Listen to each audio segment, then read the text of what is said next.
je tiens d'abord à remercier vivement le comité d'organisation du 40e congrès national donc, de l'ESMEDIAN, associé au 20e congrès maghrébin, donc de nous avoir associés en tant que société dans de diabète et métabolisme donc de la Tunisie. Et en mon nom, je vais présenter l'ischémie myocardique silencieuse du diabétique, rôle de l'intelligence artificielle. Juste une petite question avant de commencer. Est-ce que vous vous rappelez d'un patient, vous le voyez aujourd'hui, 6 mois avant, il était bien, aucune symptomatologie, et quand vous le voyez à cette consultation, le jour J, il vous dit « j'ai été hospitalisé pour une insuffisance cardiaque et j'ai été stenté ».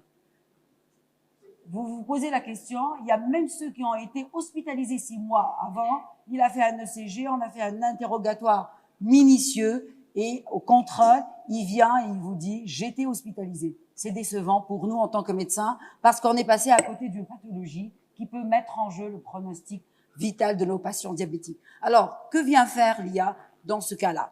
Juste une petite introduction de l'IA en tant que capacité d'un modèle informatique à prendre des décisions à partir d'informations, de data et de big data, a priori pour améliorer les performances, tant sur le plan diagnostique, prédiction de la pathologie aussi, voire même prédiction du risque, aboutissant à la prévention et aboutir à un traitement personnalisé. Ça, c'est l'intelligence artificielle au service d'une médecine proactive. C'est pas après coup qu'on va agir, on va agir bien avant au mode proactif. Donc, certes, l'ischémie myocardique silencieuse, c'est un silence assourdissant. On connaît que 2 patients sur 3 à peu près diabétiques ont une maladie cardiovasculaire et qui est une coronaropathie. Et pour cette coronaropathie, il y a 1 patient sur 3 qui fait une coronaropathie silencieuse. Ça, c'est un silence assourdissant. Pourquoi? Parce que c'est un silence jusqu'à la découverte de complications tout court. Soit il a fait un infarctus vrai, soit il a fait un trouble du rythme, soit aussi une défaillance cardiovasculaire et une défaillance cardiaque. C'est un cœur qui est défaillant. Alors, j'aimerais bien préciser que je vais parler plutôt de l'ischémie, donc de la coronaropathie silencieuse, parce qu'elle regroupe 2 entités en fait. Soit on a une véritable ischémie, c'est un défaut entre un apport et un besoin en oxygène sans qu'il y ait une véritable obstruction. Donc c'est un cœur qui, si vous voulez, souffre à bas bruit sans qu'il y ait vraiment un infarctus bien substitué, un infarcissement bien substitué. Et il y a l'autre versant, c'est qu'on a une obstruction de l'artère coronaire, on a une ischémie, voire même donc un infarcissement myocardique et qui peut toujours être silencieux. Alors, pourquoi le cœur diabétique souffre-t-il sans rien dire? Ce silence de cette souffrance, il est dû principalement à des mécanismes périphériques tels que la neuropathie autonome, tels que le stress oxydatif, mais aussi la microangiopathie. Dans ce mécanisme, je vous recommande de retenir les 2 principales étiologies, à savoir la neuropathie autonome et la microangiopathie, parce que je vais en discuter après. Il y a certes d'autres mécanismes centraux au niveau du système nerveux central, avec une hypoactivation des structures corticales de la douleur, ça c'est un peu plus sophistiqué, qui est dû principalement au stress oxydant, à l'inflammation chronique qui va entraîner une inhibition du tonique des signaux nociceptifs, ça veut dire de tout ce qui est réception de la douleur. Alors, les domaines de l'application de l'IA dans l'ischémie myocardique silencieuse, de façon générale, soit elle va apporter un plus dans le diagnostic positif, il y a un diagnostic qui peut passer inaperçu, soit aussi donc un outil pour la prédiction du risque et la prévention. On sait toujours que pour un patient diabétique, il faut toujours évaluer le risque cardiovasculaire pour agir bien avant et guider à une thérapie bien individualisée pour un patient qui est diabétique. Alors c'est un peu plus trop, non? D'accord.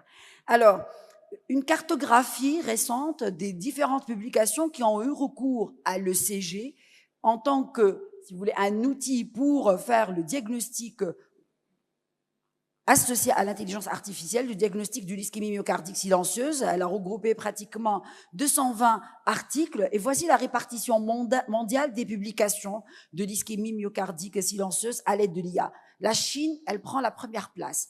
Après, il y a l'Inde, il y a les Philippines, l'USA, l'Allemagne et bien sûr, on espère bien que les choses évoluent en tant que chez nous et le Middle East, pourquoi pas. Alors, avec une performance qui peut aller jusqu'à elle avoisine les 98 voire 80%, 88 voire 90% une performance de diagnostiquer l'ischémie myocardique silencieuse à partir de l'ECG. Alors pourquoi je parle de l'ECG? Parce qu'il reste quand même un meilleur facteur prédictif de l'ischémie, c'est ce qu'ils nous disent, en présence surtout d'anomalies du segment ST, soit au repos, mais même au stress. Alors, les techniques de l'IA, qu'est-ce qu'ils vont apporter de plus? Ils vont nous permettre une meilleure interprétation qui est rapide et fiable des ECG parce qu'il peut y avoir des petites modifications qui sont subtiles et, si vous voulez, invisibles à l'œil nu. Une détection de ces signaux permet de garder l'ECG en tant que biomarqueur non invasif, c'est un examen simple et non coûteux pour faire le diagnostic correctement de l'ischémie myocardique silencieuse. Alors, l'un des outils, si vous voulez, donc de l'IA et d'interprétation plus, si vous voulez, approfondie de l'ECG, c'est l'application l'ECG Buddy. C'est une application qui est basée effectivement sur une IA, c'est une application spécialisée, donc elle a analysé les données spécifiques aux perturbations, si vous voulez, du segment ST et les perturbations de l'ECG. Elle reste toujours supérieure à tout ce qui est les modèles de large language models, ça veut dire principalement donc tout ce qui est Gemini, mais aussi ChatGPT, parce qu'il y a ceux qui prennent l'ECG et ils l'introduisent dans ces modèles. C'est vrai que c'est des modèles qui se basent sur des big data, ils regroupent beaucoup d'informations, mais ça reste non spécialisé, si vous voulez, générique. Donc, ce qui est recommandé beaucoup plus, c'est d'utiliser cet ECG Buddy pour mieux interpréter un ECG qui reste supérieur. Alors, je vous ai dit que l'ECG, ça prend une place importante, c'est pas coûteux et tout ça. Il y a des dispositifs cardiaques qui peuvent être portables, effectivement, avec un monitoring, si vous voulez, sur le 24 heures des ECG. Ça, c'est surtout pour les patients à très, très haut risque, voire même qui ont fait déjà une ischémie, qui ont été dilatés, mais ils restent à risque de resténoser et d'avoir une ischémie encore une fois. Donc, des dispositifs cardiaques portables, tels que les montres connectées, voire même implantables, ceux qui ont un pacemaker, qui va être, si vous voulez, donc lié à un véritable logiciel pour analyser ces données, faire le diagnostic, une interprétation très fine, détection de tout ce qui est asymptomatique, voire même, surtout, et les études sont beaucoup plus concentrées sur cette complication de l'ischémie myocardique silencieuse, à savoir la dysfonction ventriculaire gauche.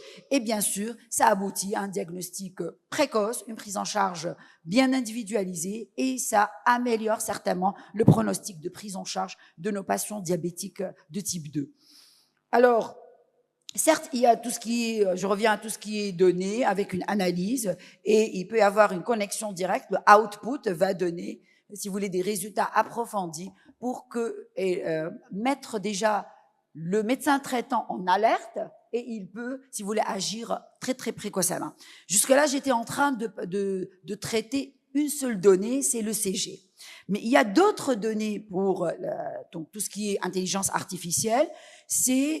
On peut avoir juste une concentration sur une seule donnée, en l'occurrence l'ECG, mais il peut y avoir, avec des progrès récents dans l'intelligence artificielle, une analyse et un modèle multimodal. Ça veut dire il va intégrer plusieurs sources de données, électrocardiographiques, imagerie, les antécédents du patient, les explorations biologiques, et tout ça, c'est un modèle multimodal qui va donner donc d'une donnée brute à une véritable décision clinique basée, si vous voulez, sur le diagnostic donc d'une ischémie myocardique précoce.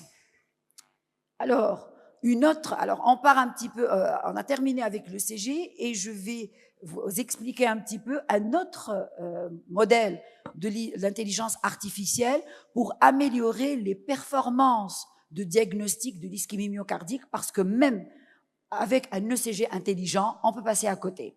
Et parmi donc les explorations qui ont été bien analysées, c'est que ils ont essayé de dresser un scalogramme. Ce qu'on dit un scalogramme, c'est une représentation temps-fréquence du signal ECG. Si vous voulez, c'est une traduction, une autre manière de voir l'ECG, mais cette fois-ci sous forme d'onde où il y a des couleurs. Ça, c'est un tracé, un scalogramme donc normale, non pathologique, avec une autonomisation du diagnostic des pathologies cardiaques à partir de ces signaux ECG, on peut faire le diagnostic d'une ischémie myocardique silencieuse parce que vous voyez, il y a une modification du signal donné par cette technique d'exploration des données, si vous voulez, donc autres données, si vous voulez, du signal de la souffrance myocardique.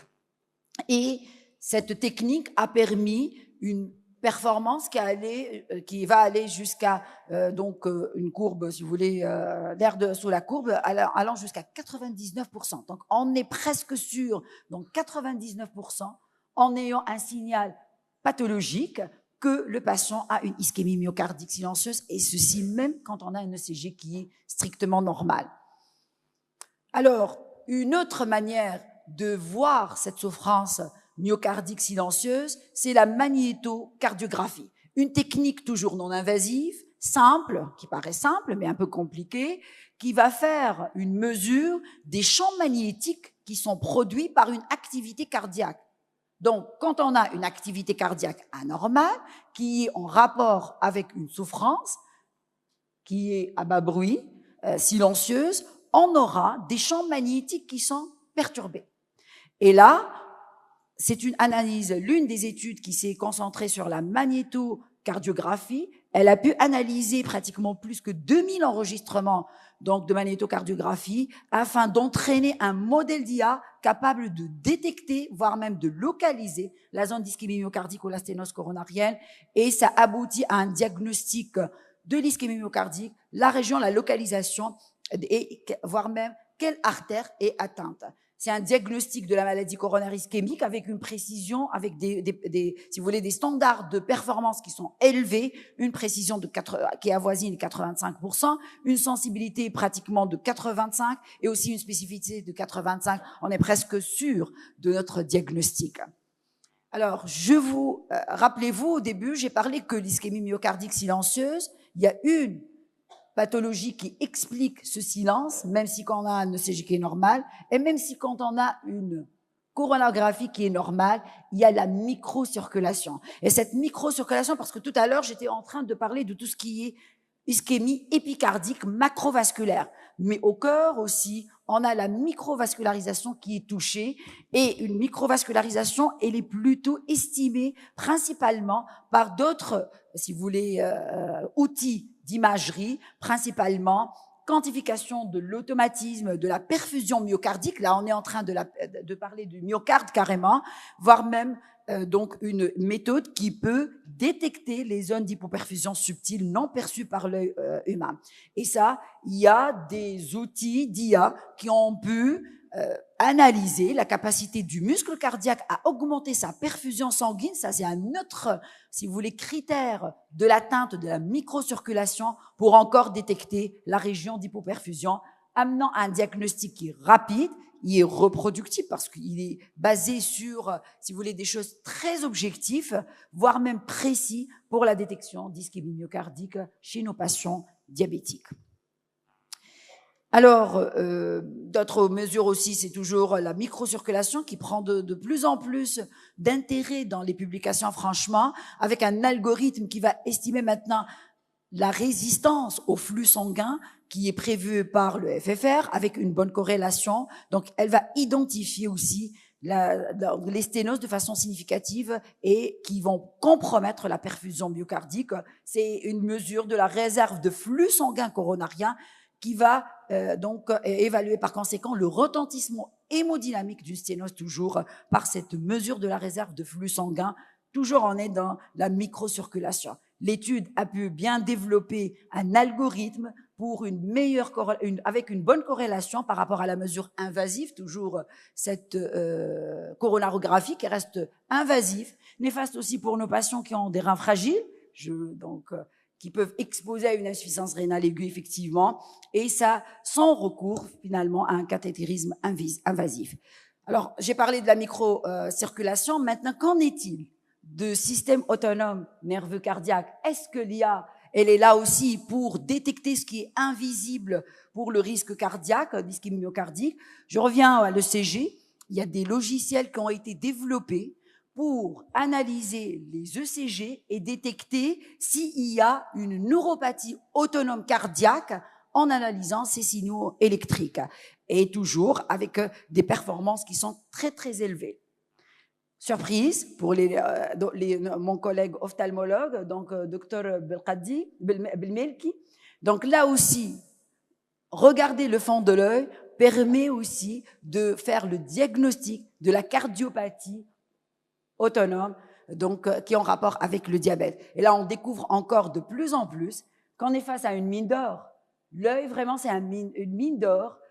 Hier, on a appris que ça, si vous voulez, ça prédit le déclin cognitif. Avec vous, on a parlé de tout ce qui est l'apport de la microangiopathie aussi dans les complications du diabète, mais maintenant aussi, c'est un vrai reflet de la dysautonomie cardiaque avec une bonne sensibilité, une spécificité, voire même une occurrence qui allait jusqu'à 87%. On a parlé de tout ce qui est diagnostic. Qu'en est-il de la prédiction du risque, donc le domaine du patient diabétique tout court? Alors, il y a des modèles qui ont essayé d'identifier le risque à partir d'algorithmes.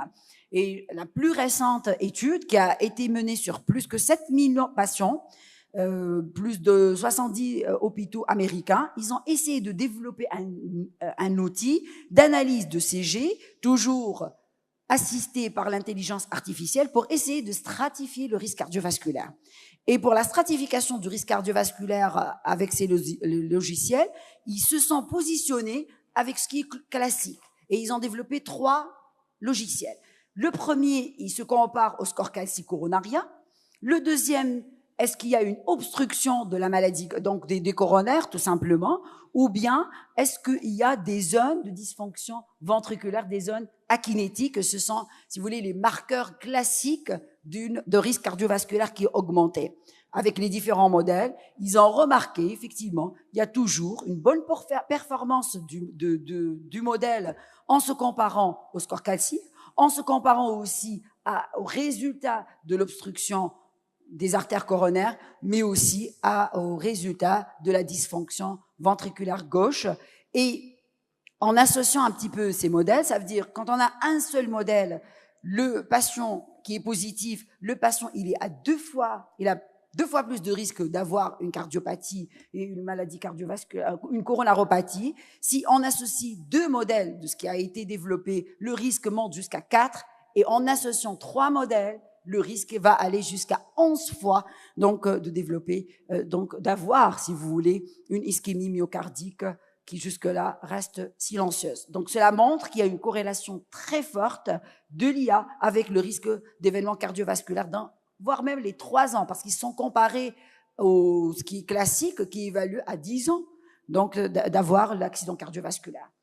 Pour conclure, on est finalement vers une lecture intelligente du cœur diabétique silencieux, où l'intégration de l'IA nous permet un diagnostic précoce, une nouvelle voie d'exploration fonctionnelle, ce qu'on a vu tout à l'heure, avec un apport de prédiction du risque cardiovasculaire, en décodant des signaux qui sont faibles, on peut voir à l'ECG, mais aussi à la perfusion myocardique, et ça va transformer le dépistage silencieux en diagnostic intelligent.